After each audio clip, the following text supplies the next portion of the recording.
Hello दोस्तों, मैं एक बार फिर से उपस्थित हूँ एक नई कहानी के साथ, जिसका शीर्षक है सब दिन होत न एक समान। तो चलिए शुरू करती हूँ नई कहानी। आज सुरभि अपने ब्यूटी पार्लर में बहुत व्यस्त थी। खाना खाने का भी मौका नहीं मिला। शादी का सीजन होने की वजह से कुछ दिनों से पार्लर में बहुत भीड़ रहती है। काम करते करते वह मन ही मन सोचने लगी कि आज थकान ज़्यादा हो रही है तो रात का खाना घर में न बनाकर बाहर से ही मंगा लूँगी। तभी उसकी बेटी का फ़ोन आया, मम्मी जल्दी से घर आ जाओ, दादी और चाची आई है। क्या? दादी और चाची आई है? पर क्यों और कब आई? अभी कुछ देर पहले आई है। ठीक है, आती हूँ बेटा, कहकर पार्लर में काम कर रही लड़कियों को सारा काम समझाकर वह घर के लिए निकल गई।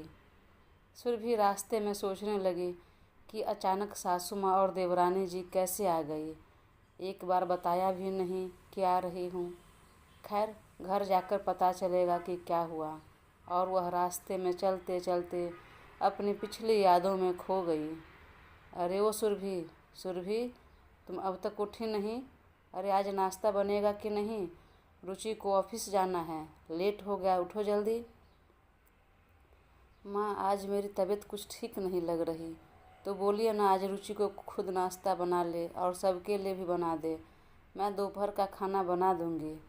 सुरभि ने अपने कमरे से आवाज़ दी। लो, हो गया तुम्हारी नौटंकी शुरू।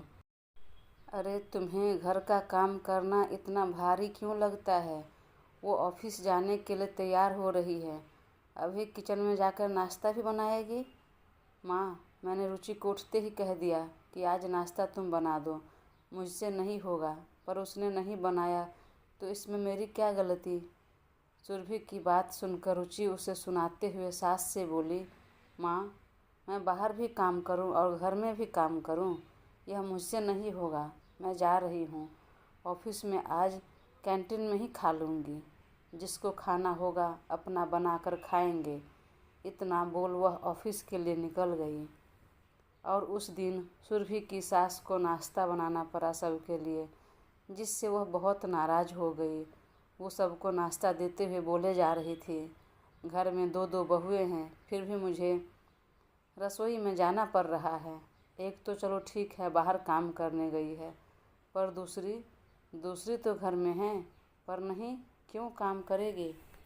सुरभि सास की सारी बातें सुन रही थी। सास से ज़्यादा उसे अपने पति पर गुस्सा आ रहा था कि वह जानते हुए भी कि मेरी तबीयत ठीक नहीं है तो भी माँ को कुछ नहीं बोल रहा है, चुपचाप सुने जा रहा है। वह समझ गई आज सास दिन भर सुनाने वाली है। जब से देवर की शादी हुई है, सास का रंग ढंग थोड़ा बदल गया है, क्योंकि देवरानी नौकरी करती है और साथ में दहेज भी बहुत लेकर आई है। अब हर छोटी छोटी बात पर सास किसी न किसी बहाने जताती रहती है कि उसके पापा कितना दहेज दिए हैं, पर तुम्हारे पापा कुछ नहीं दिए। सुरभि भी स्नातक तक पढ़ाई की है और साथ में ब्यूटिशियन भी है। जब शादी करके आई थी तो अपने सास से कहा भी था कि मैं पार्लर खोल लेती हूँ, पर सास ने यह कहकर मना कर दिया कि बेटा घर का काम भी तो है, घर संभालना क्या किसी नौकरी से कम है? वैसे भी मुझे यह ब्यूटी पार्लर वाला काम पसंद नहीं, नाई वाला काम है, जाने दो, मत करो। पति ने भी माँ का साथ दिया। तब से वह पार्लर की बातें छोड़ गृहस्थी जुटाने में लग गई। सबके जाने के बाद सास ने कहा, तुम जो घर के काम करने में इतना आनाकानी करती हो, क्या तुम ये नहीं जानती कि तुम्हारे देवर देवरानी दोनों कमाते हैं और तुम्हारे पति अकेला? फिर तुम्हारे पति की सैलरी भी बहुत कम है, छोटी के तो कोई बच्चे भी नहीं, वह घर में तो बस दो ही लोग खाते हैं और तुम चार लोग। घर में जो भी सारी सुख सुविधाएं हैं, महंगा सोफ़ा, बड़ा फ्रिज, एसी, वॉशिंग मशीन, सब उसके माता पिता का दिया हुआ है। सुख तो तुम और तुम्हारे बच्चे ही करते हैं। वह तो दिन भर ऑफिस में रहती है, सीधे रात को आती है।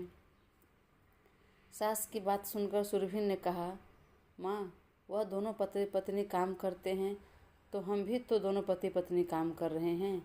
वह बाहर काम करती है और मैं घर में। सुबह से लेकर रात तक मैं अकेले सब काम करती हूँ। वह तो कोई काम नहीं करती, बस ऑफिस जाती और आती है। जहाँ तक बात है सामान का, तो सोफ़ा पर सभी बैठते हैं। एसी देवरानी के कमरे में लगा है और वही सोती है। फ्रिज में जो सामान रखा जाता है वो भी सभी खाते हैं। वॉशिंग मशीन में सबका कपड़ा धुलता है। फिर कैसे सब सुख सुविधा मेरे लिए है। और जब ये सब नहीं था तभी भी हम जी रहे थे। चाहे तुम कुछ भी बोलो, लेकिन यह सुख सुविधाएं उसी की वजह से है, तुम्हारे पति की वजह से कुछ भी नहीं। उसकी तो इतनी कमाई भी नहीं कि वह अकेले बलबूते अपना परिवार भी संभाल सके। यह बात सुरभि को लग गई और उसी रात अपने पति से बात की कि क्यों न हम अलग रहें। मुझे नहीं चाहिए यह सुख सुविधा। आपकी कमाई से जितना होगा मैं उसी में खुश रहूँगी। तब उसके पति ने कहा, हम अगर अलग रहेंगे तो मेरी कमाई घर में ही चले जाएंगे, कुछ नहीं बचेगा। चलो थोड़ा एडजस्ट करके रहो ना, देखते हैं कहीं प्रमोशन हो गया तो सैलरी ज़्यादा हो जाएगी, फिर सोचेंगे। सुरभि समझ गई कि पति का मन नहीं है अलग रहने का। यह बात सास और देवरानी को पता चल गई। अब तो दोनों का मन और बढ़ गया। सुरभि को आए दिन दोनों ताना मारते, घर का एक काम नहीं करते। छुट्टी के दिन भी वह देर से सोकर उठती और कहीं बाहर निकल जाती या अलग अलग खाने की फरमाइश कर देती। सुरभि चुपचाप सुनकर रह जाती। ज़्यादा बुरा लगता तो अकेले में रो लेती। संयोग से कुछ दिनों बाद ही उसके पति का प्रमोशन हो गया और दूसरे शहर में ट्रांसफ़र भी, और सुरभि अलग रहने लगी। जब अलग रहने लगी तो घर का काम भी कम हो गया। बच्चे स्कूल चले जाते, पति भी ऑफिस। तब पूरा दोपहर खाली बैठी रहती। तब उसने पार्लर का काम घर से शुरू किया। जब काम अच्छे से चलने लगा तब उसने बाहर ब्यूटी पार्लर खोल लिया। ईश्वर की कृपा से ब्यूटी पार्लर का काम अच्छे से चलने लगा। गृहस्थी अच्छी खासी जमा ली। शहर अलग हो गया तो सास के घर आना जाना भी कम हो गया और मिलना जुलना भी कम। 6 महीने पहले देवरानी जुड़वा बच्चों की माँ बनी। तब जो मुलाकात हुई इसके बाद फिर नहीं हुई है और आज अचानक दोनों आ गई। यही सब सोचते सोचते घर आ गया। उसने बेल बजाया और दरवाज़ा खुलते ही सास बोली, सरप्राइज।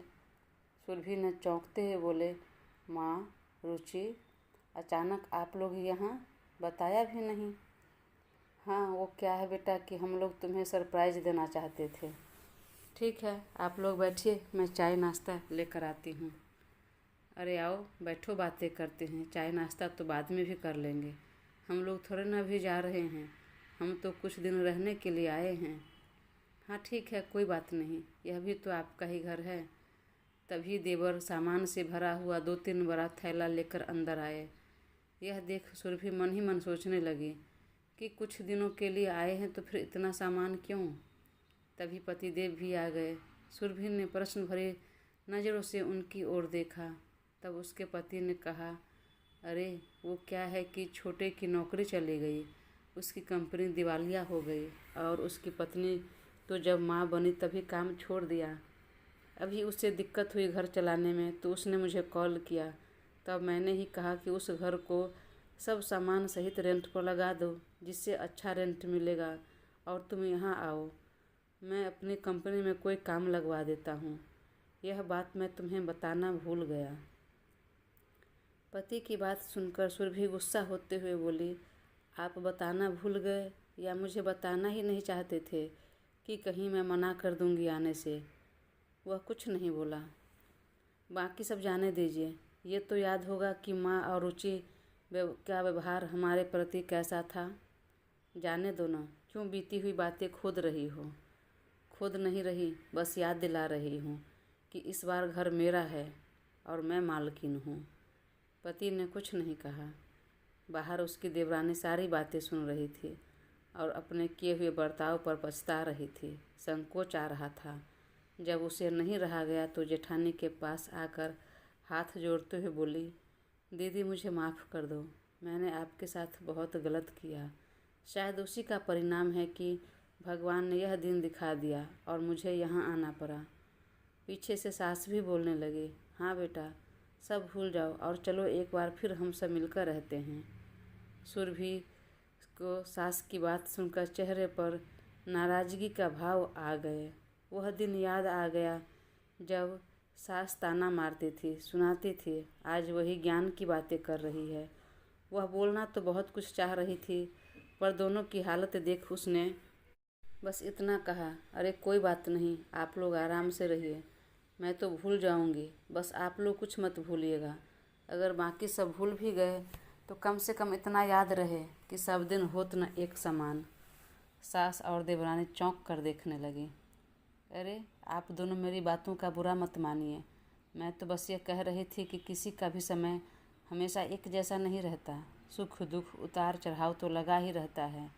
पर कोई बात नहीं, आप लोग यहाँ आराम से रहिए, आप लोगों को कोई दिक्कत नहीं होगी। वो क्या है कि अब मैं भी कमाने लगी हूँ, और हाँ, घर थोड़ा छोटा है पर मेरा दिल बहुत बड़ा है। बोलकर सभी धीरे से मुस्कुरा उठी तो सास और देवरानी को भी मुस्कुराना पड़ा। आज दोनों को यकीन हो गया था कि सच में सबका दिन हमेशा एक समान, एक जैसा नहीं रहता। दोस्तों, उम्मीद करती हूँ आपको कहानी पसंद आई होगी, और बहुत जल्द मैं एक नई कहानी अपलोड करूँगी। तब तक अपना साथ बनाए रखें और चैनल को सब्सक्राइब कर मुझे ज़रूर सपोर्ट करें। Thank you.